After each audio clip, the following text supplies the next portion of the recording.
2010년 10월 28일 주가 조작 선수들끼리 지금 처리하고 전화 줄 것 같다는 문자가 오갑니다. 3분 뒤 김건희 여사 대신증권 계좌에서 도이치모터스 주식 매도 주문이 나옵니다. 10만 주, 3억 원어치입니다. 거래 직후 증권사 직원이 전화로 10만 주 냈고 그거 누가 가져가네요 라고 하자 김 여사가 체결됐죠 라고 답합니다. 사흘 뒤에도 선수들의 문자가 오갑니다. 8만 개 매도해달라 하라, 준비시키겠다, 매도하라고 해라고 합니다. 이번에는 7초 뒤 김 여사 계좌에서 매도 주문이 나옵니다. 증권사 직원이 도이치모터스 8만 주 다 매도됐다고 하자 김 여사는 알겠다고 답합니다. 주가 조작 선수들이 움직인 날마다 김건희 여사가 주문을 낸 겁니다. 법원은 두 거래 모두 물량과 시간을 짜고 친 통정 매매로 판단했습니다. 하지만 검찰은 어떤 식으로든 김 여사가 권오수 전 회장의 연락을 받고 주문을 한 것으로 추정되지만 구체적인 연락 내용이나 당시 상황을 확인할 증거가 없다고 했습니다.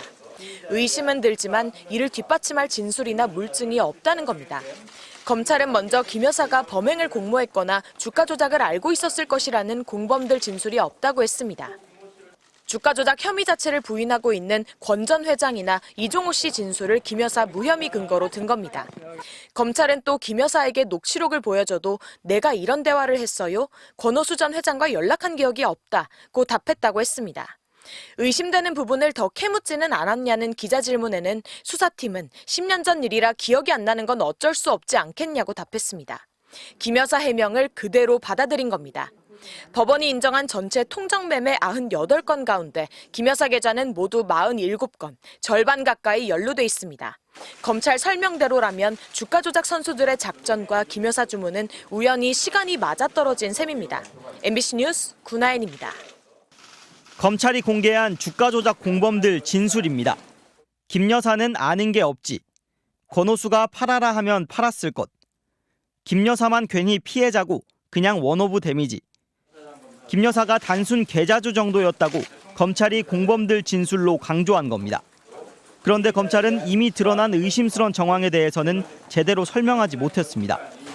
주가 조작 주포 김모 씨는 도피 중 편지에 내가 가장 우려한 김건희 여사만 빠지고 우리만 달리는 상황이 올 수도 있다고 썼습니다. 공범들 가운데 김 여사만 빠지고 나머지만 처벌을 받을 수 있다는 걱정처럼 들립니다. 하지만 검찰은 솔직히 이 말이 무슨 말인지 모르겠다며 해석의 여지가 많다고 했습니다. 김 씨에게 정확하게 물어보진 않았다면서도 김 씨가 김 여사가 주가 조작을 몰랐을 거라고 했다고 했습니다. 김 씨는 또 김 여사와 권오수 전 회장, 이종호 블랙펄 인베스트 전 대표 등을 묶어 BP 패밀리로 불렀습니다. 한 배를 탔다고도 했습니다. 검찰은 BP 패밀리가 뭔지 솔직히 모르겠다며 관련자들을 조사했지만 주가 조작과 관련된 건지도 확인되지 않았다고 했습니다. 검찰은 또 다른 주포 이모 씨와 김 여사의 돈 거래 성격도 밝혀내지 못했습니다. 이 씨는 김 여사 계좌를 관리하던 2010년 3월 김 여사에게 4,700만 원을 송금했습니다. 예전 수사팀은 주가 조작 도중 발생한 손실 보상이라고 의심했습니다. 하지만 검찰은 김 여사와 이 씨 모두 손실 보상이 아니라고 부인했다면서도 어떤 명목으로 오간 돈인지는 확인하지 못했다고 했습니다. 검찰의 아이디어로 나온 물음표인데 허점이 많다며 스스로를 깎아내렸습니다. 김 여사는 10억 원이 든 계좌를 이 씨에게 맡기기도 했습니다. 하지만 김 여사는 전문성 없는 일반 투자자에 가깝다는 게 검찰 설명입니다. 검찰은 김 여사가 도이치모터스 투자로 13억 9천만 원, 최은순 씨 9억 원, 모두 23억 원을 벌었다는 한국거래소 보고서를 법원에 냈습니다.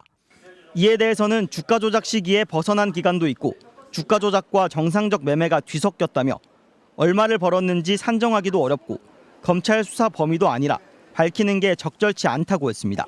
MBC 뉴스 김상훈입니다. 대통령실과 여당은 문재인 정부 때도 탈탈 털었는데 아무것도 안 나왔다고 주장해왔습니다. 지난 정부 한 2년 반 정도 사실상은 저를 타겟으로 해서 검찰에서 특수부까지 동원해서 정말 치열하게 수사를 했습니다. 정말 그럴까요? 지난 2020년 4월 김 여사에 대한 고발장이 접수됐습니다. 윤석열 대통령이 검찰총장이었습니다. 5달이 지나서야 첫 고발인 조사가 이루어졌습니다. 이 무렵 김건희 여사가 주가 조작 컨트롤 타워 역할을 한 이종호 씨와 한 달간 40차례 연락한 사실이 최근 드러났습니다. 본격 수사가 시작된 건 그해 10월부터입니다. 추미애 당시 법무장관이 윤석열 총장의 수사지휘권을 배제했습니다. 이듬해 말 주범 권오수 전 회장 등 일당을 구속 기소하면서 수사가 일단락됐습니다. 김 여사는 한 차례 서면 조사만 했습니다. 미래에셋 계좌는 자신이 직접 거래했다고 답했지만 사실관계가 달랐습니다. 이후 윤 대통령이 취임합니다. 두 번째 질문지를 보냈지만 답변은 1년 뒤에 받았습니다. 수사팀은 수차례 재촉했지만 총선을 앞두고 정치적으로 이용될 여지가 있다는 답이 돌아왔다고 했습니다.